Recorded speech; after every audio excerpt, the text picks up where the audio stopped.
it was like I had these two voices in my head. I never could understand someone actually hurting themselves, because where I was from, you hurt somebody else. My name is Tracy Lewis, and I go to Emmanuel Baptist Church in Hattiesburg, Mississippi. I had never heard of anybody cutting on themselves before, so it was very unusual for me to be coming up and thinking about this kind of stuff. But it helped her. She said if she'd done somebody wrong or felt like she did, that it relieved that feeling inside of her. I grew up in a home, 3 daughters. And my dad always wanted a son, so I was very, very adamant about being the tomboy, so I could prove to my dad that I was accepting of his love, and it just never really seemed to be grasped. So my dad used to whip us with telegraph wire, and my mom used to dig her nails into our throats and our arms, and just. The verbal stuff, though, I think was worse than the physical stuff, because the verbal rhetoric that we got from our parents that were just a display of how we couldn't do anything right, and it just seemed like we didn't matter. I ended up realizing that pain made that emotional pain go away. So I went from scratching and clawing and pulling at my hair to digging my hands and my arms, to scratching at myself, and developing into cutting. And I noticed that every time it happened, it seemed like it needed to be deeper, it needed to be more cuts, it needed to be harder or bleed more or hurt more to be able to turn that pain away. And it just got to the point that it was overtaking my life. And by the age of 19, I was somewhere I shouldn't be. I had put myself in a really bad place, and somewhere I shouldn't be, and I was attacked by another man. And about 2 or 3 months later, I found out that I was pregnant. And because me and my husband had fought and argued, and we just really were so young, and we just did not know how to be married, that it really, really took a toll on us. And I never told him about the attack. So when I found out I was pregnant, it became even that much harder to try to tell him. I wanted to tell him, but it just, my mouth would not form the word. It just would not say it. And the first thing that everybody said in the delivery room was, "Oh my gosh, he looks just like his daddy." And that was just the biggest blessing at that point to me. But however, I still grieved. I went into a really bad depression. The fighting got worse in the marriage. The marriage was falling apart. And by the time my son was 20 months old, I cut again. And when I cut at that point, I decided to leave the marriage, because I did not want my son growing up and watching a crazy mama and turning out as bad or worse than me.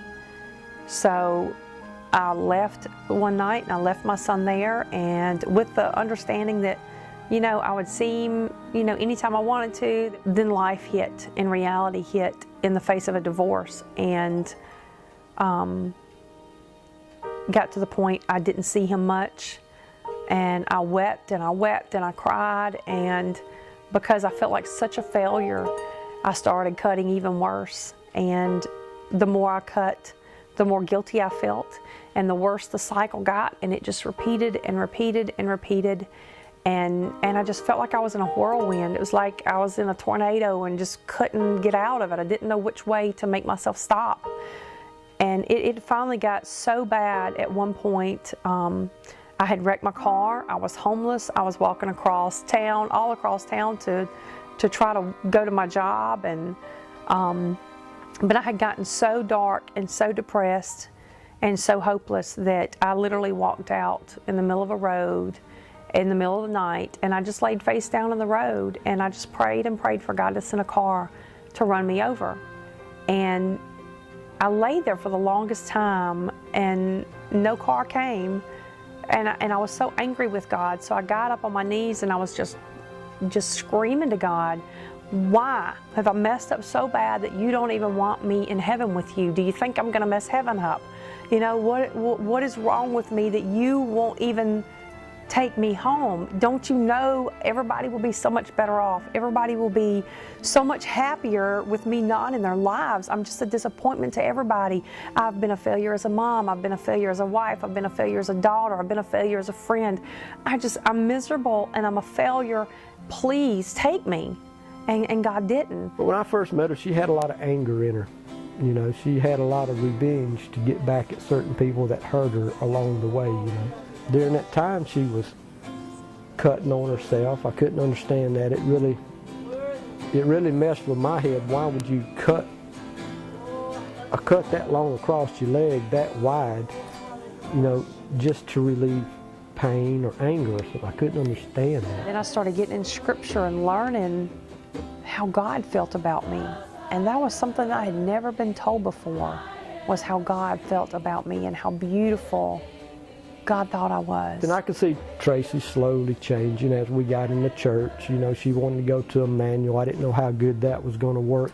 I kindly fought against it. She steadily went, and finally I started going, and it all started working out pretty good, you know. And she's just on fire for the Lord right now, you know. And it was really odd and awkward to begin with, because some of those scriptures I didn't believe them, but I knew I wanted to believe them.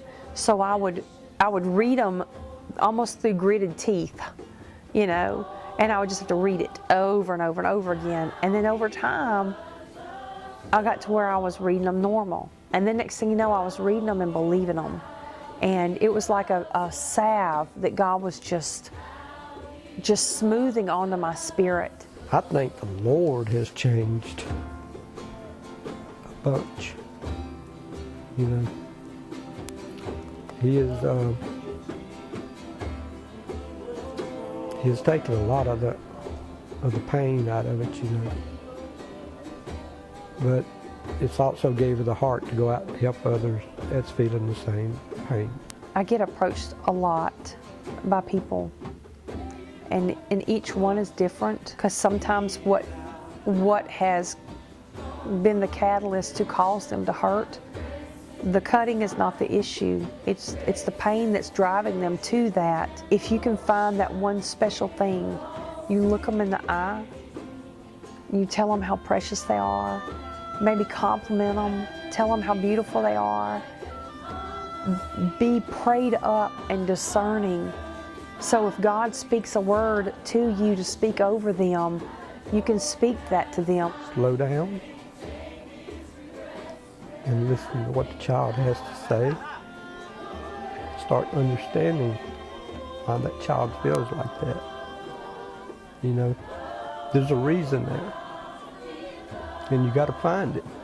Not by out of anger or beating them or making them stop. You can't make them stop. You got to do it in a loving way to find out what's wrong and seek out treatment.